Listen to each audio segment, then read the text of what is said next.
سلامونه ملګرو، په دې هیله چې ژوند به مو په خیر پیل کړی وي او ډیر زیات به پکې خوشحاله یې.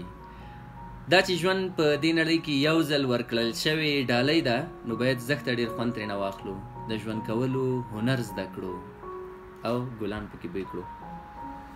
نن تاسو ته د ډاکټر صاحب محمد ابراهیم شینواري لیکلی کتاب د ژوند روغتیایي لارې در پیژنم.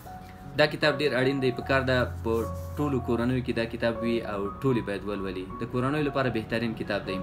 خوراک، څښاک او هوا، ټولنیزې چارې، فزیکي فعالیت، دماغي کړنې، پوره خوب، محافظتي تدابیر، روحاني کړنې.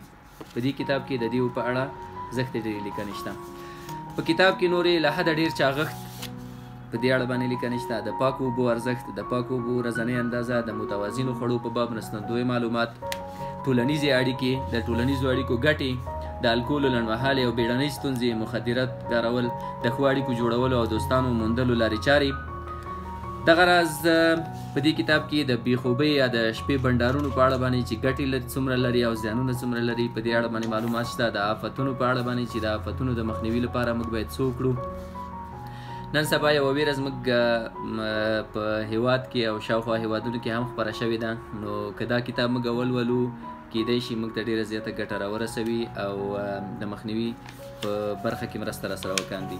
د دماغي فعالیتونو په اړه باندې په دې کتاب کې ډېرې زیاتې لیکنې شته چې د دماغو ارزښت او ظرفیت، د دماغو د تقویه کولو لارې چارې، له اروايي فشار یا سټرس څخه خلاصون او اداره، له روحي فشار وړاندې معمول غبرګونونه.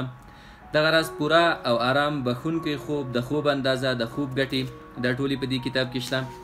د حادثو او ټکرونو مقابله. دغه راز د حفظ الصحې په اړه باندې په دې کتاب کې ډېرې زیاتې لیکنې شته. د لاسونو وینځل، پاکې اوبه او د خوړو پاکوالی او ساتنه، دوړې، خاورې او ګردونه، د ګازونو موجودیت، د غاښونو او خولې روغتیا ساتنه. دا بیا د دې کتاب ټوله پایله هم په پای کې د دې کتاب لیکل شوې ده.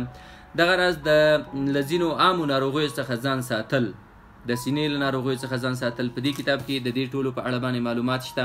په دې هیله چې تاسې ټولې ولولئ او زښته ډېره ګټه ترېنه واخلئ.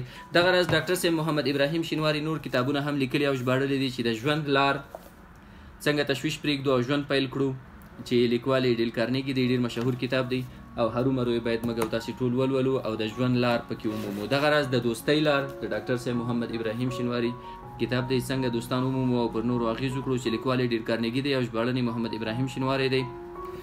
د دوستانو موندل ډېر اسان هم دي او ډېر سخت هم دي. زه خو هر وخت ملګرو ته وایم چې کله دې یو څوک دوست کړ او په واقعي معنا هغه ستا رښتینی دوست شو، نو د هغه د تېروتنو لپاره په خپل ذهن کې یوه هدیره جوړه کړه، معنا ملګرتیا مو سره پرېږده، ځینې شیان یې زغمه.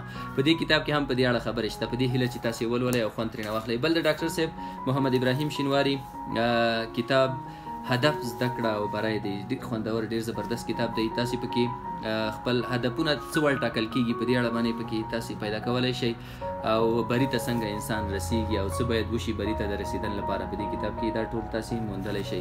نو په دې هیله چې تاسې د ډاکټر صاحب محمد ابراهیم شینواري دا ګټور کتابونه له دانش خپرندوی ټولنې او د هېواد له نورو کتاب پلورځیو ترلاسه کړئ، ویې لولئ، خوند ترېنه واخلئ او ژوند مو پرې خوندول کړئ. د ګلانو بویول مو له یاده ونه وځي. فی امان الله. ژوند